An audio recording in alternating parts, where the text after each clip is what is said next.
নবী সাল্লাল্লাহু আলাইহি ওয়াসাল্লাম বলেছেন যে এই দোয়া পড়ার পরে যদি কেউ সকালে পড়ে রাত্রের আগে মারা যায় জান্নাতে চলে যাবে ইনশাআল্লাহ।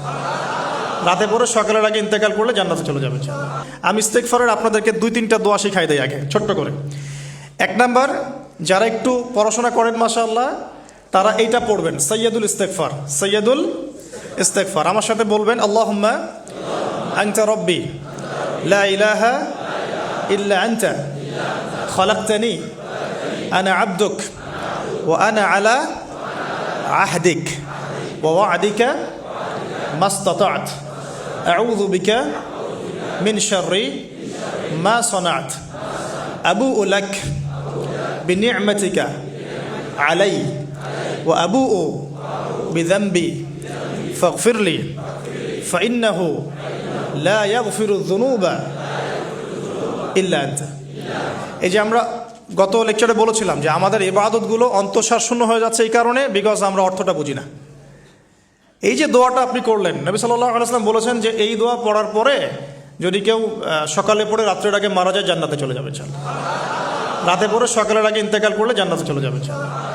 তো কি পড়লাম? আল্লাহ পাক বলছেন, নবী সাল্লাল্লাহু আলাইহি ওয়াসাল্লাম বলছেন, আল্লাহুম্মা হে আল্লাহ আনতা রাব্বি, আল্লাহ তুমি আমার রব,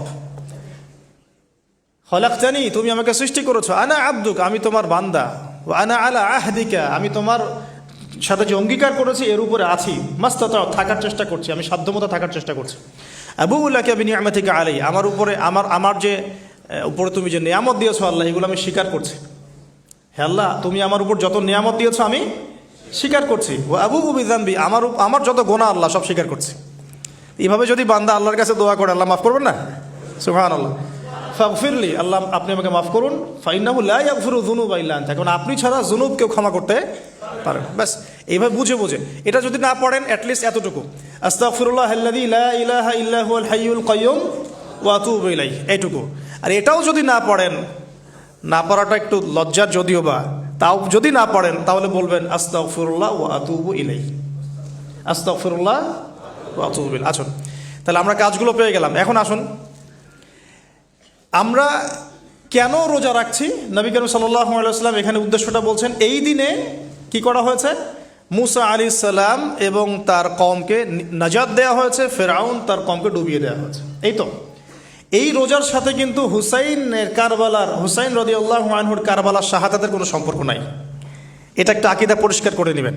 কারণ হুসাইন রাদিয়াল্লাহু আনহুর কারবালার ঘটনা হয়েছে নবী সাল্লাল্লাহু আলাইহি ওয়াসাল্লামের ইন্তেকালের 60 বছর পরে। শরীয়ত ক্লোজ হয়ে গেছে না নবী সাল্লাল্লাহু আলাইহি ওয়াসাল্লাম ইন্তেকালের সাথে সাথে, নাকি আরও শরীয়ত আসবে? তো শরীয়তে কোনো নতুন বিধান কি এর পরেও চালু করা যাবে? এই দিনে অনেক ঘটনা ঘটেছে। এই ঘটনাগুলোর সম্পর্কে কিছু দুর্বল বর্ণনা আছে বিধায় আমি বলছি না পাবলিকলি। বলা হচ্ছে এই দিনে নূহ আলাইহিস সালামের কিস্তি, ওই যে কিস্তি প্লাবনে ভেসে ভেসে এই দিনে জুদি পাহাড়ে এসে নোঙর পড়েছে। এরকম অনেক ঘটনা। এই দিনে মুসা আলাইহিস সালামকে নাজাত দেওয়া হয়েছে, এই দিনে ফেরাউনকে ডুবিয়ে দেওয়া হয়েছে, এরকম অনেক ঘটনা আছে। কিন্তু এই দিনে রোজা রাখার উদ্দেশ্য হচ্ছে এই নাজাতে মুসা। এইটা হুসাইন রাদিয়াল্লাহু আনহুর শাহাদাতের কষ্টে রাখছি না আমরা, ওইটা আমাদের জন্য আরেকটা জায়গা। ওই জায়গাটা নিয়ে যে হুসাইন রাদিয়াল্লাহু আনহুর শাহাদাত, ওইটা থেকে শিক্ষাটা আমার কি, এই ঘটনাটা এই 10 মুহররমে ঘটে গেছে। এটা আল্লাহ পাকের তাকদিরে ছিল, এই দিনেই ঘটনাটা ঘটে গেছে। এই ঘটনা ঘটার আগেই নবী সাল্লাল্লাহু আলাইহি ওয়াসাল্লাম রোজা রাখতেন। এমন না যে এই ঘটনা ঘটার পরে সাহাবীরা রোজা রাখা শুরু করেছেন, ব্যাপারটা কি তাই না? মূল জিনিসটা বুঝি, তারপর হুসাইন রাদিয়াল্লাহু আনহুর শাহাদাতের দিকে যাবো ইনশাআল্লাহ।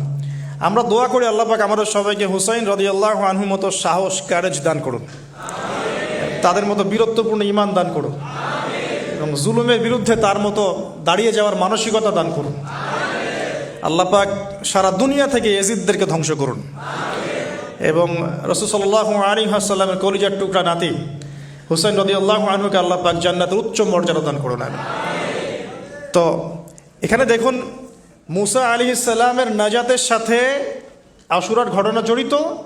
আর একটা কথা আমি বলে দেই, মুসা আলাইহিস সালাম, তার কওম, ফেরাউন এবং শেষ জামানা দাজ্জাল, জেরুজালেম, ইহুদি, এদের সবার সাথে একটা যোগসূত্র আছে। একটু বোঝার চেষ্টা করবেন।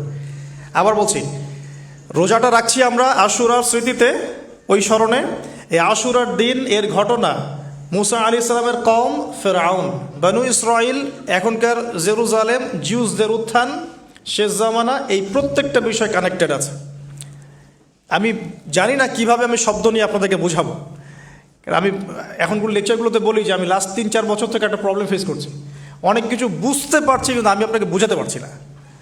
আমি কোন ভাষা প্রয়োগ করব বা কিভাবে সিকোয়েন্স সাজাবো আমি আসলেই বুঝতে পারছি না। বিশ্বাস করেন, এগুলো শুধু বাইরের কথা বললাম, ভিতরে এমন অনেক কথা আছে যার 30 থেকে 40% আমি বলতে পারছি, বাকি 60% কথা আমি বলতে পারছি না। এখন আপনি ইন্টেলেকচুয়াল অডিয়েন্স হয়ে বুঝে নিয়েন যে কেন বলতে পারছি না, কেন বলতে পারছি না, কী কারণে, এটা আপনাদেরকে বুঝে নিতে হবে। তো এখন